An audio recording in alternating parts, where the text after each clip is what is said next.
Si toi aussi tu trouves compliqué de trouver du temps pour lire la Bible et d'être motivé à le faire, alors cette vidéo est pour toi. J'aimerais te partager 4 convictions essentielles à avoir pour être vraiment motivé à lire la Bible. On sait en tant que chrétien que c'est une bonne chose de lire la Bible et on a envie de le faire. Mais souvent, même si on a l'envie, c'est difficile à mettre en pratique et c'est difficile de le faire de manière régulière. On a des agendas chargés, il y a plein de distractions autour de nous et c'est compliqué de prendre du temps régulièrement pour passer du temps à lire la Bible et pour grandir dans la connaissance de la parole de Dieu.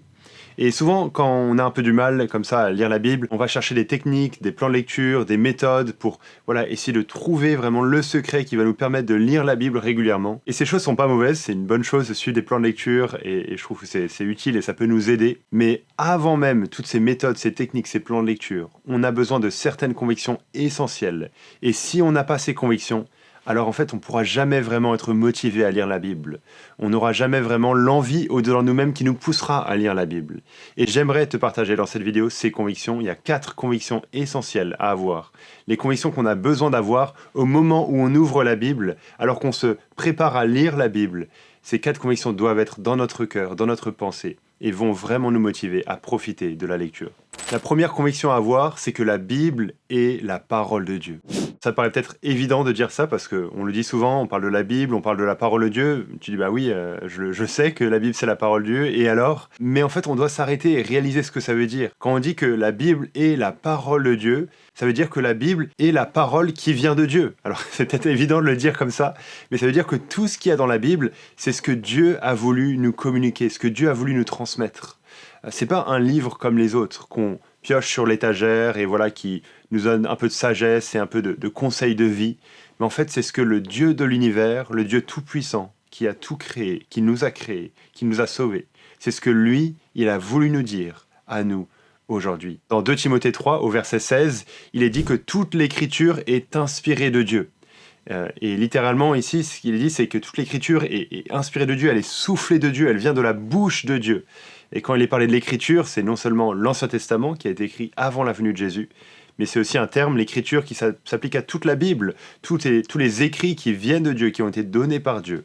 J'ai fait une vidéo là-dessus que je mets dans le coin ici, que tu peux voir, qui montre que la Bible est à la fois un livre écrit par les hommes et écrit par Dieu, mais que ultimement, c'est le message qui vient de Dieu, ce que Dieu a voulu nous transmettre.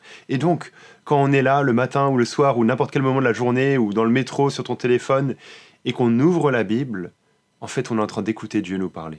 Le Dieu de l'univers, le Dieu tout-puissant.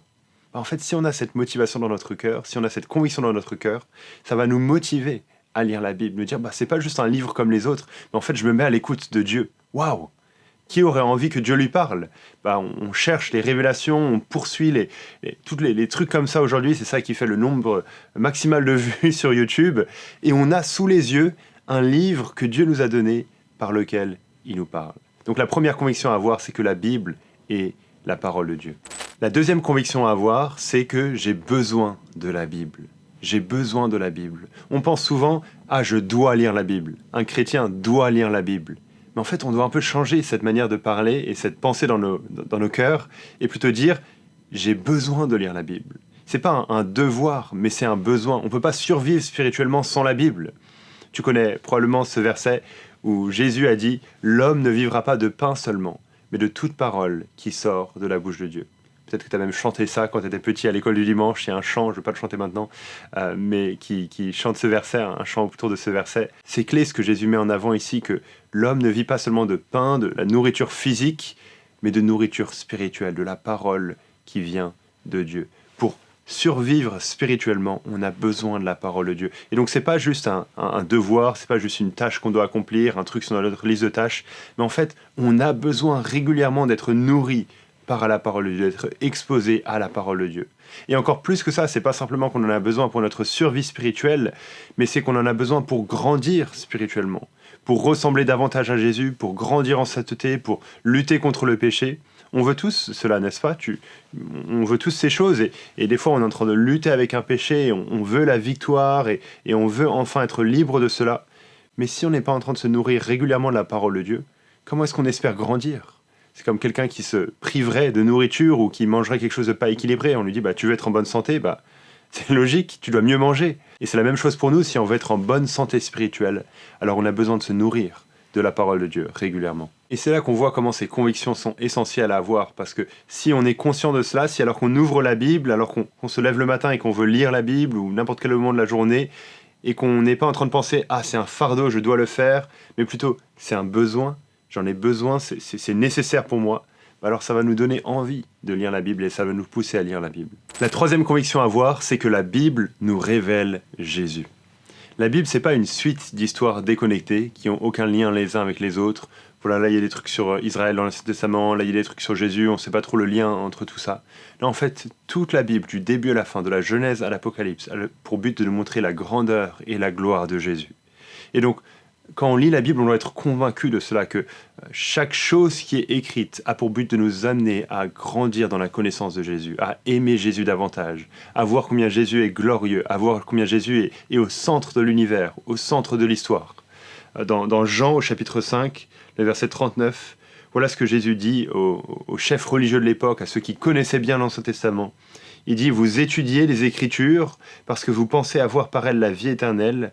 Ce sont elles, les Écritures, qui rendent témoignage à mon sujet. » Donc le but de tout ce qui est écrit dans la Bible, du début à la fin, de la Genèse à l'Apocalypse, c'est de rendre témoignage à propos de Jésus, de nous montrer qui Jésus est.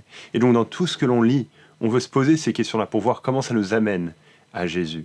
Et si on a cette conviction dans notre cœur, alors c'est pas juste un récit du passé qui a aucun lien pour moi, mais en fait c'est un texte que Dieu m'a donné pour que je puisse être amené à aimer Jésus davantage. Et enfin, quatrième conviction, nous devons faire chauffer notre cerveau. Alors oui, la Bible est la parole de Dieu, mais ça ne veut pas dire qu'on ouvre la Bible comme on ouvre un livre mystique un peu au hasard. Hop là, je prends une phrase au hasard et voilà ce que Dieu me dit aujourd'hui. Non, en fait, on doit réaliser que quand Dieu a parlé, il l'a fait au travers d'auteurs humains, dans des circonstances spécifiques, dans des contextes spécifiques. Et donc c'est en comprenant ce que ces auteurs humains ont dit à l'époque qu'on comprendra ce que Dieu veut dire pour nous. On ne peut pas lire la Bible en piochant des phrases au hasard et en les sortant de leur contexte. C'est pas comme ça que ça marche. C'est pas comme ça que Dieu a voulu se révéler à nous. Ça, c'est tordre la parole de Dieu plutôt que se mettre à l'écoute de la parole de Dieu. Et donc, ça veut dire qu'on va devoir faire chauffer notre cerveau. Quand on lit la Bible, on va devoir faire chauffer notre cerveau pour comprendre ce qui est écrit. Le sens où ça veut dire, le lien entre les différentes phrases, les mots qui sont utilisés, le but de ce que l'auteur veut mettre en avant, pour comprendre ce que Dieu veut nous dire aujourd'hui. Oui, ça va demander du travail, c'est vrai, mais en fait, ça nous encourage à lire la Bible non pas de manière passive, mais plutôt de manière active, en nous posant des questions sur ce que l'on lit. Et dans la description de la vidéo, je te mets un article de Mathieu Gérald où il partage quelques questions que tu peux te poser pour chaque passage que tu lis, pour t'aider justement à lire de manière active et à comprendre ce que le texte dit, afin de l'appliquer à toi-même. Donc on lit de manière active, on n'est pas passif, mais on essaye de comprendre, on essaye de réfléchir à ce que Dieu nous a révélé. Bien sûr, c'est pas juste dans le cerveau que ça passe, c'est aussi dans notre cœur, et on prie que Dieu œuvre en nous par son esprit pour nous faire comprendre ce qu'il a écrit, ce qu'il a révélé. On a besoin de Dieu pour comprendre la parole de Dieu, et ça veut dire que les deux sont impliqués, notre cœur et notre cerveau. Et c'est comme ça que Dieu agit pour nous parler encore aujourd'hui. Alors j'espère que cette vidéo t'encourage et te donne les bonnes motivations pour lire la Bible aujourd'hui. Avant les plans lecture, avant les méthodes, avant les techniques, il faut avoir ces convictions fermement ancrées dans nos cœurs. Et une chose peut-être que je rajoute, qui n'est pas dans la liste que j'ai donnée, c'est si tu as du mal à lire la Bible, ça montre l'importance qu'on a de ne pas rester seul dans la vie chrétienne. On a besoin de l'Église. Dieu a voulu que l'Église locale existe, qu'un chrétien vive dans le contexte d'une Église locale, pour être encouragé par d'autres frères et sœurs en Christ, mais aussi pour être nourri par la parole, par la Bible régulièrement. Donc je t'encourage à trouver une église qui enseigne la Bible, parce que alors que tu vas te rassembler avec tes frères et sœurs, tu vas être nourri par la parole de Dieu. Ça, c'est juste un des moyens simples de continuer à être exposé à la Bible. Non seulement il y a la lecture personnelle, mais il y a aussi l'aspect communautaire en église où on est enseigné par la Bible. Donc si c'est pas ton cas, si tu n'es pas dans une église locale, je t'encourage à trouver autour de toi une église qui enseigne la Bible, qui ouvre la Bible et qui l'explique. Parce que c'est ça dont on a besoin pour grandir spirituellement. Et j'en profite pour recommander un livre aussi, que tu peux trouver sur le BLF Store, qui est le partenaire de cette vidéo. Un livre qui s'appelle Dimanche. Voilà, c'est un livre, c'est un nom curieux pour un livre, mais c'est des méditations pour nous montrer que chaque dimanche compte, qu'on a besoin de l'église locale et nous montrer comment on peut être encouragé par l'église locale. Donc si peut-être tu es en train de douter en ce moment, de te dire mais est-ce que j'ai vraiment besoin de l'église? Est-ce que l'église c'est pour moi? Si tu es un peu découragé peut-être parce que tu vis dans ton église, peut-être que ça peut être un bon livre à lire avec quelques méditations que tu peux lire une fois par semaine ou quelque chose comme ça, pour être encouragé de voir comment Dieu se sert de l'église pour notre bien. Je sais pas si vous avez d'autres choses qui vous encouragent, vous, dans la lecture de la Bible. N'hésitez pas à les partager en commentaire. Qu'est-ce qui vous motive, vous encourage, des versets qui sont précieux pour vous. Partagez-les en commentaire, comme ça on peut s'encourager les uns les autres. C'est tout pour la vidéo du jour, les amis. Vous pouvez vous abonner à cette chaîne pour suivre les prochaines vidéos et me suivre sur mon blog tpsg toutpoursagloire.com. J'essaie de publier un article chaque mardi sur différents sujets. Continuez, les amis, à vous attacher à la parole de Dieu et à très bientôt.